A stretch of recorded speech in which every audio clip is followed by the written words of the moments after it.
Hello everyone, welcome back. So this is just going to be a quick addendum to the last video that I uploaded, so please watch that one first before you watch this one, otherwise it might not make sense. But in the last video, I was saying that it seems like we're coding a new coherence patch to bring stability to the matrix, right? And that we are being allowed to kind of jump through all of these different belief systems in order to develop that patch, right? So in the last video, I was talking about the little season rabbit hole. And the little season rabbit hole, it comes from the book of Revelation. I'll just do a quick 101. Most people believe we're in the beginning of Revelation, right? So we're waiting for the tribulation, we're waiting for the Armageddon and the second coming. But then there's another group of people, the preterists, who believe that we are at the end of the book of Revelation, right? So on the heels of the second coming, there's the first resurrection, then this thing called the 1,000 years of peace. Everybody's living peachy. And then for whatever strange reason, God decides to release the demiurge algorithm once again so that there can be one final smackdown, right? And I was saying that in the book of Revelation, there's two groups of dead that get resurrected. The first group with the 1,000 years of peace, that was the dead in Christ. And the second group, which are referred to as the rest of the dead, are the ones that get resurrected during the little season into the nightmare realm. Now, I was corresponding this to a QHHT session that was documented in one of Dolores Cannon's books.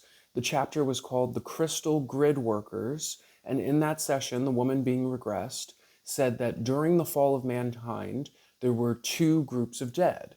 The first group were the dead that were able to unplug themselves from the simulation and get backed up in these crystal hard drives. And then the second group were the ones that basically missed the window to get into the crystal hard drives and got trapped on the surface, right? So the group in the crystal hard drives was traumatized, but in relatively good shape. The group that got left in the surface experienced the illusion of separation from God, right? So they lived in a nightmare realm for God knows how long, until roughly the year zero when the stability patch gets introduced, right? And I was saying that, from the time of the fall until the stability patch, all of these different localized networks started popping up that were not cohesive, right? So you could have a system of magic that worked over here, that didn't work over here. People are creating different gods and thought forms that are all fighting with each other, and it's just a mess and a yarn ball that you can't manifest inside of, right? So the stability patch gets introduced, the whole thing gets brought into cohesion, all of the rogue thought forms and egregores get shut down, and then you have what the book of Revelation refers to as the 1,000 years of peace, right? And then there is the little season at the end of the 1,000 years where the demiurge algorithm, this mess, gets released again in order to correspond to this second resurrection, which is the second group of dead that got left on the surface and experienced the separation or the illusion of the separation from God, right? So what I believe was that when the patch was first introduced, the patch that corresponded to the dead and the crystals, it was a one-size-fits-all solution because it was like a one-size-fits-all kind of group, right? It's like they were all suffering from the same kind of issue, so you could have one pill, one type of medicine, one shot that could clean it all up, right? Versus this group, right, that we're a part of, it seems like each of us needs a unique protocol to get out of here.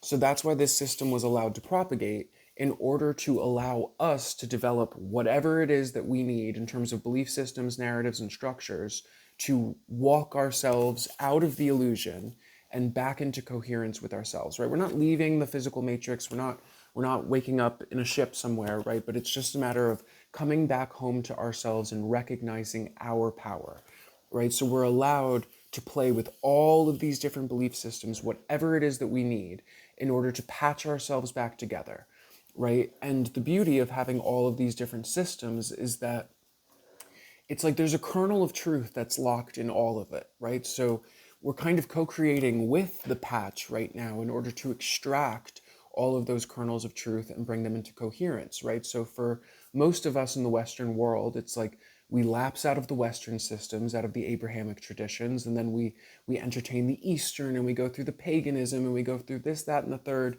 And the reason why we're attracted to all of these systems is because we recognize the kernel of truth in all of it, right? And for as long as we subscribe to those systems and we play with those modalities, they work, right? But then the epiphany, the aha moment, the moment of cohesion is when you eventually realize that all of the different systems that you entertained only worked because you believed that they worked, which meant that the constant variable in all of these equations was you. You were the thing that gave it power. You were the thing that gave it license to work, right? It didn't work because the protocol worked. It didn't work because whatever god or deity was locked in these systems had authority. It worked because you had authority. And because you believed in that system so much, you were able to give it permission to work, right? So that's why it's like, you know, God itself does not care what you believe in, right? If you want to practice the Jedi religion and do a little bit of patchwork yoga in there and integrate some of the chaos magic, God does not care. As long as you realize that the power is coming from you, right? That you are the divine spark, right? You're not getting any kind of creative license from an external force. You are the force, right? And quite frankly, it's like I think we're attracted to a lot of these very complicated systems, right? Whether it's the Eastern system, which is very complicated, or even the Western esoteric traditions, right? Like Key of Solomon, esoteric, Enochian kind of stuff, all very complex systems, right? And I think we like the complexity because we assume that if it's complex, it works, right? And this is my hot take on things like karma, right? It's like, why do certain things work for certain people? And I think that my hot take on that whole thing is that we are the judge, jury, and executioner who determines what enough is, right? It's like we block our manifestations because we don't know if we did enough, right? But who determines what enough is, right? That you've done enough work to receive, right? Because let's be real, that's not a universal truth. Is there really some sort of work threshold or energy output threshold that corresponds to money? No.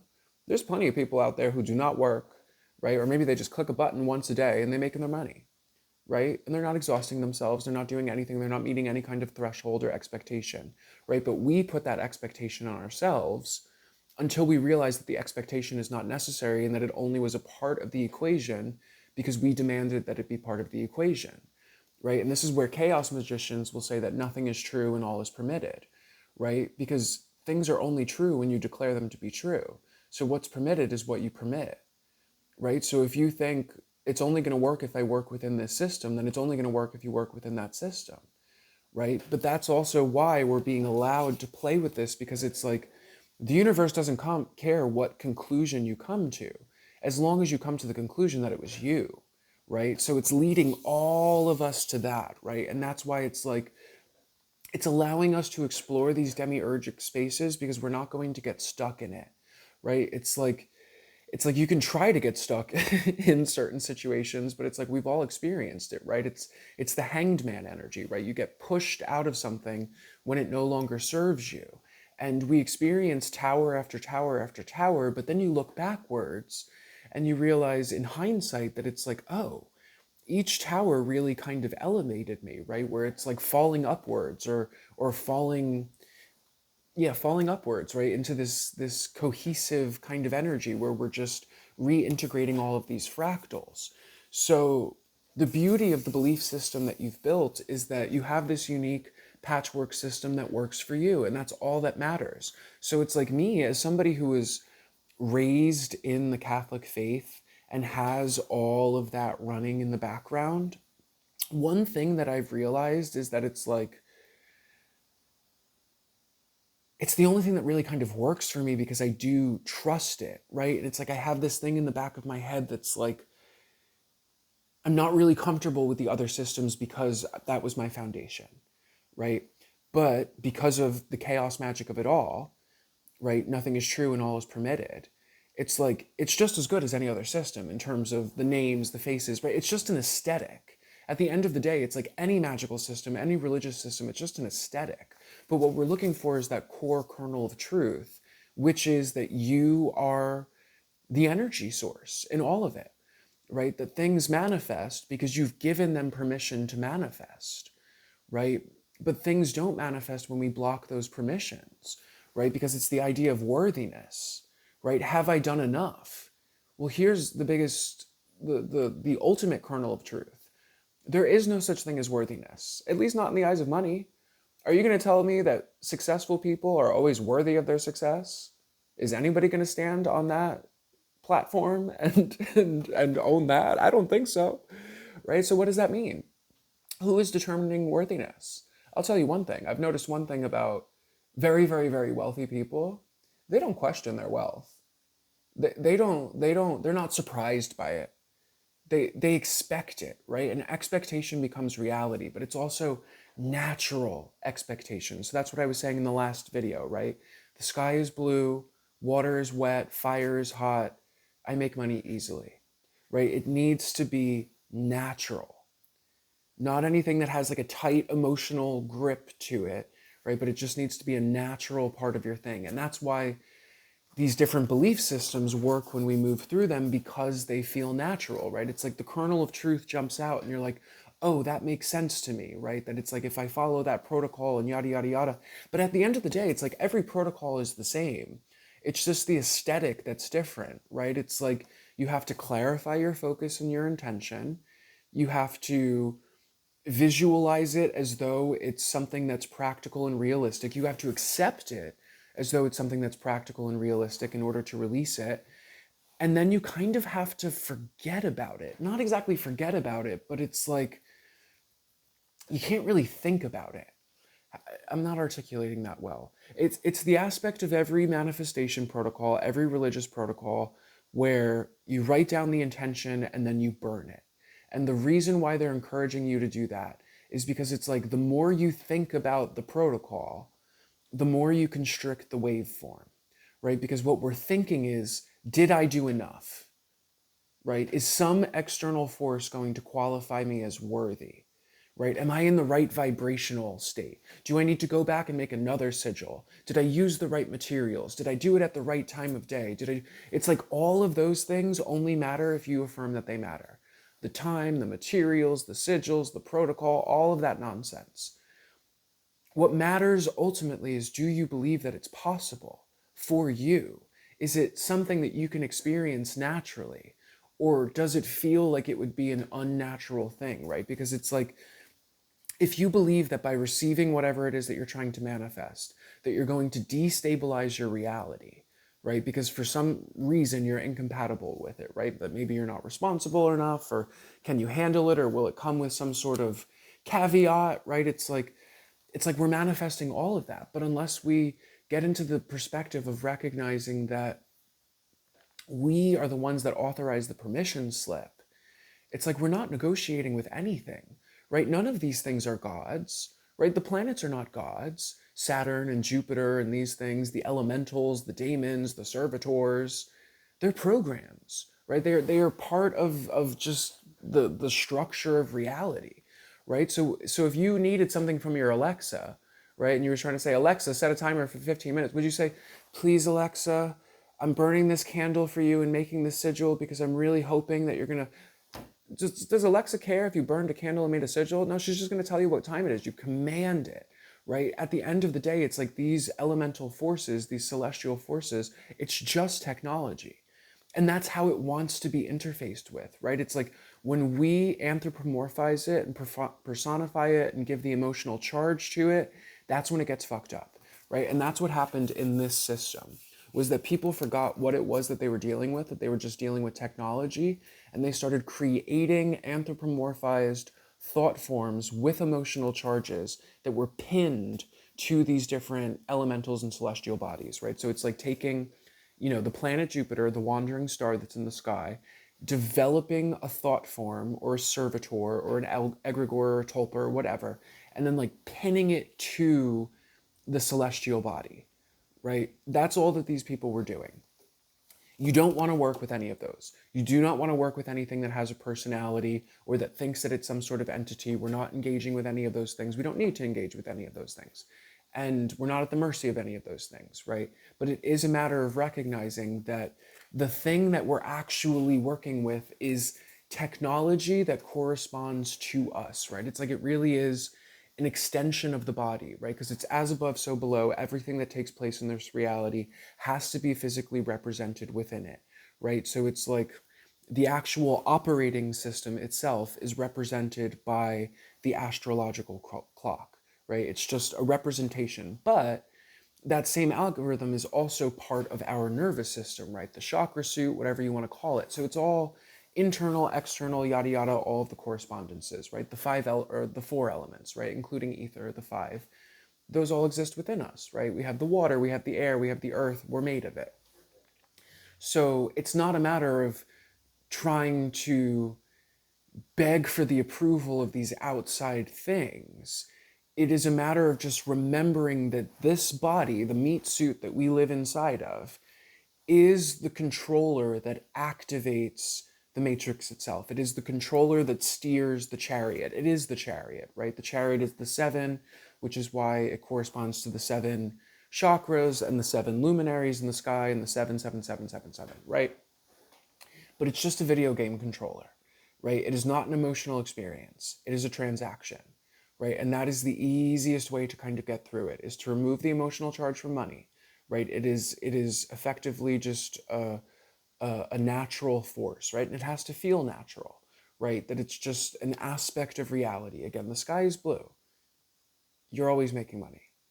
Water is wet. You're always making money. Fire is hot. It's just an universal truth with no emotional charge. And it's an expectation as well, because expectation is what creates reality, right? I always say, if you go into the room expecting a fight or looking for a fight, you're going to find one, right? And we do that to ourselves all the time, right? We expect consequence, we expect judgment. But if you knew that there was actually no external force that was judging you in any way, shape, or form, right? That was literally encouraging you to develop your own belief system just so that you could wake up, that was literally allowing you to play with all of these things, kind of carte blanche, right? Do what thou wilt, so to speak, just to wake yourself up and figure out what's true in here. Why do you think that that thing would judge you for wanting anything?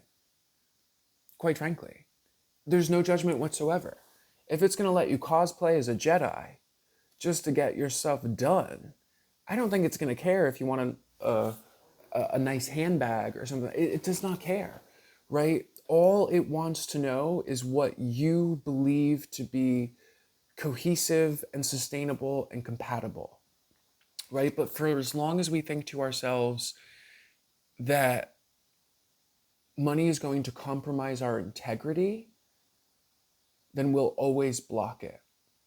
Or whatever your manifestation is, right? It's like money is kind of like the universal one. It seems like everybody's always after that, right? But it's I think the simplest way to approach it, right? And that's it. As long as you believe that whatever you're trying to manifest is out of alignment with your integrity, that it'll destabilize you, that it's not virtuous, right? It's like throw out all of our ideas of what virtue and worthiness and all of that are, right? Because it's like cutting off your nose to spite your own face and suffering just to feel good about yourself is not virtuous.